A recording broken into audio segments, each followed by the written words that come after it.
players, do you have a favorite Halloween candy and then like a favorite Halloween memory or costume? Ooh, my favorite Halloween candy is Reese's. And my favorite Halloween memory, um,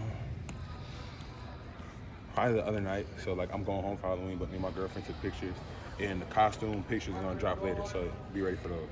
I'm gonna see you later. It's a pretty cool idea. Gotcha. So you're going to reveal the costumes later? Yeah, I can't spoil okay. it right now. Okay, fair enough.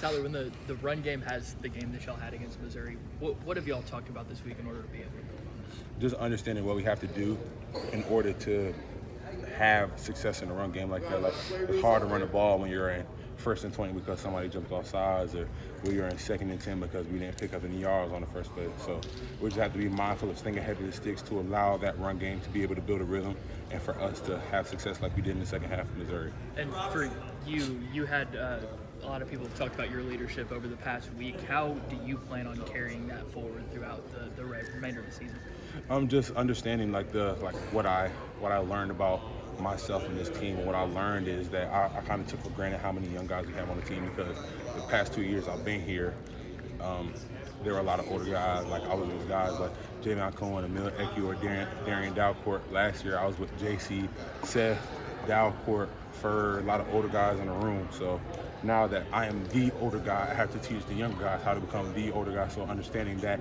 I just have to push it a little bit with some of the younger guys, but whatever it takes. What is your message to those younger guys as far as just understanding the standard for every season?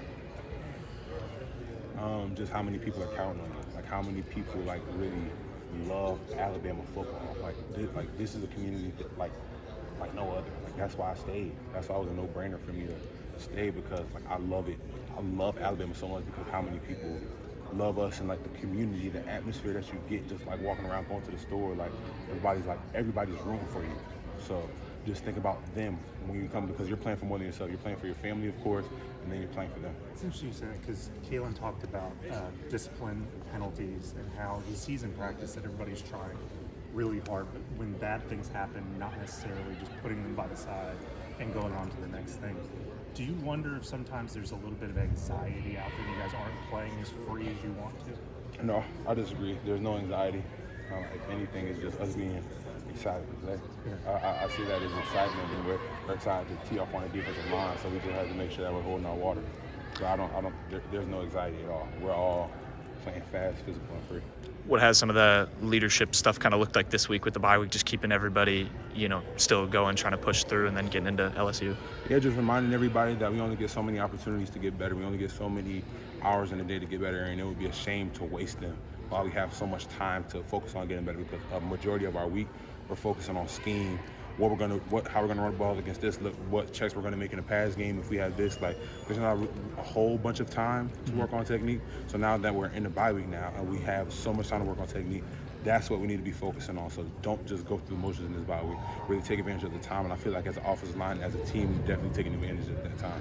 I heard you on the next round. You talked about a lesson you learned from Miss Rogers in the 2nd grade. Yeah. The 3 fingers pointed at yourself. Yeah. Just curious about that. Was she kind of a role model for you when you were young, growing up? Yeah, she was a good teacher, and I just remember that that's the first time I had heard that, and it always stuck with me. So. Yeah, I was gonna say, how many lessons have you kind of picked up along the way that have helped you maybe here when you were growing up in New Haven, stuff like that? Oh, so many. It's hard to tell. One I learned from my mom is that somebody's always watching. So like, whether that's in a good way or a bad way. So like, always give your all on the field, because somebody's always watching. Like there's you can watch the game from any angle. And I have aspirations to play in the NFL one day, so I need to make sure that I'm playing to the fullest for, 1, my team, but 2, so they see how hard I play on the down basis.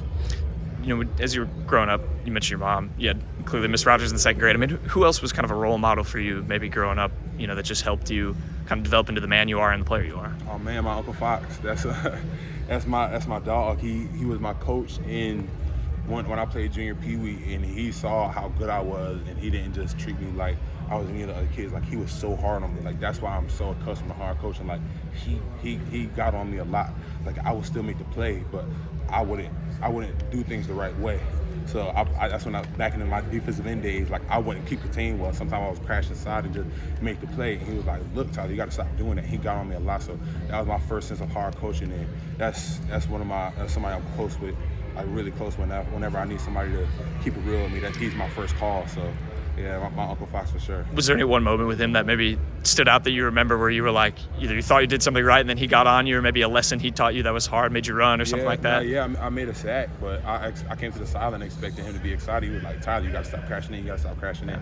So that's what has always stuck with me. It's like the result might be good, but at some point it's going to catch up to you. I'm curious too, do these leadership traits that you have they kind of come naturally, or is this kind of a culmination of maybe things you've learned kind of along the way?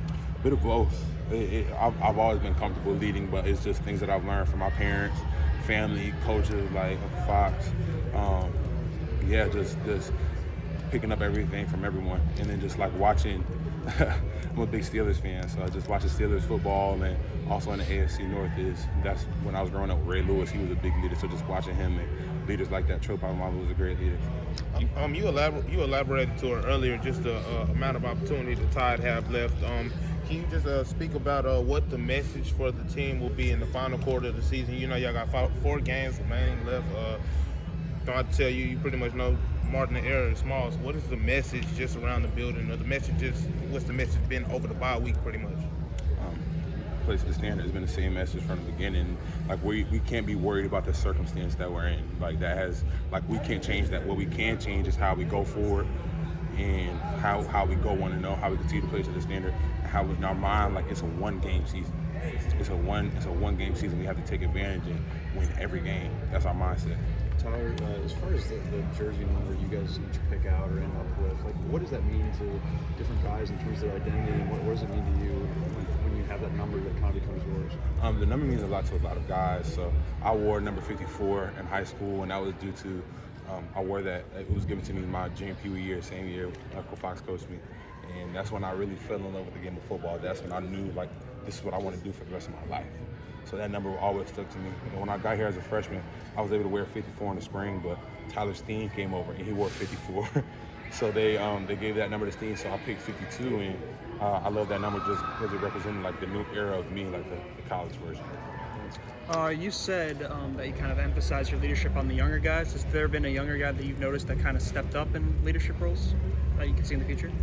Caden for sure. It's hard to see him as a young guy because he's been starting since last year, but I see him like he lets me lead, but I see those leadership traits and qualities in him, and I always encourage him to lead because he's gonna one day he will be the guy, and I just want him to be prepared for that. And he definitely has those qualities and traits, and he knows what's right, he knows what's wrong, and I'm just very excited to see him continue to step into that role.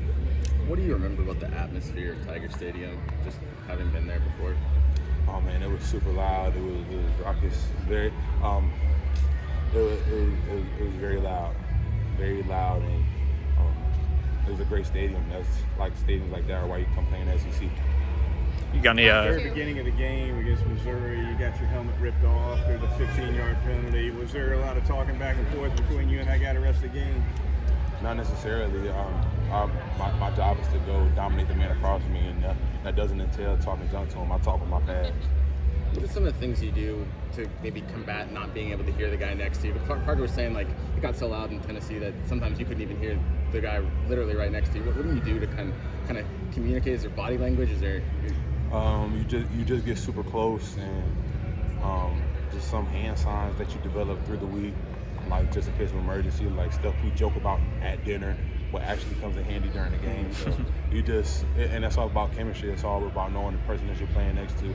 That's all about having that bond, that love for one another. Like you're gonna be able to pick up on little things and understand what they mean, even if you can't talk verbally.